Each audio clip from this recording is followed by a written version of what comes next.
Manitoba is one of the hardest hit provinces from wildfires this year, with over 13,000 people in our province displaced. Smoke and haze in the region has caused frequent air quality alerts.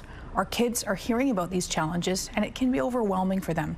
Here to discuss the toll is licensed clinical social worker Kevin Richardson. Good morning, Kevin. Good morning, Ainsley.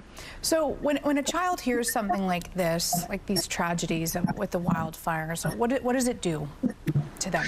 Well, it certainly can create a lot of fear that, can be quite consuming for young people because they don't have the perspective we have as adults. So it definitely, as you said, it can be quite overwhelming. It can be distressing. The other challenges, they're going to talk to their friends, and their friends don't necessarily have the best information either.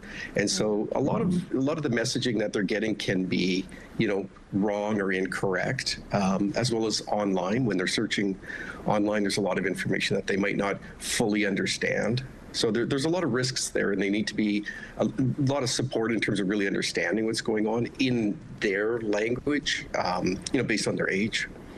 So when that happens, then how can parents or guardians approach these conversations? I think one of the best things is really to check with your children to see if they have any concerns about wildfires, and I wouldn't start with something like, are you afraid of the wildfires? That might put those children, in a little bit of a defensive place. I would just be very casual. What are your thoughts about, the fires? What do you think is happening? Or, do you think it's something mom and dad should be concerned about? And kind of open it up in a more relaxed way. And that way you're going to get a lot more information from your children, from, your kids. Mm-hmm.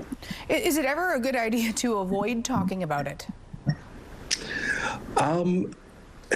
That's a hard question. I would say, probably not. I mean, it's one of those things that, especially in Manitoba, it is part of what's going on right now. We've had some pretty serious fires. People have had to be evacuated, a lot of disruption. So it's something that, young people are going to hear at some point for sure. And so it's, again, it's better to start that conversation before or, during as much as possible. I think that's just a safer position. And mentioning it is also allowing them, you don't have to go into detail, but if you have any concerns, you can come to mom and dad. Yeah, and every child is going to react differently, right? So what happens, say there's a child who's incredibly overwhelmed? Yeah, if you have a child that's incredibly overwhelmed and really looking, let's say distressed, or high levels of anxiety, I would definitely want to explore that more with that child. And so as a parent, I'd really want to, kind of open up that conversation. Certainly, if that child's really distressed and they're wanting to talk about it, that's going to be easier in the sense that you're going to get a sense of what they're afraid of or what they're kind of holding emotionally. And sometimes for children, just to know that the parent is there. And one of the key things is being emotionally attuned. Mm-hmm. And so the parent really I'm sensing that you're looking really afraid, or you're really, worried about this, or you look scared. Let's being there for them.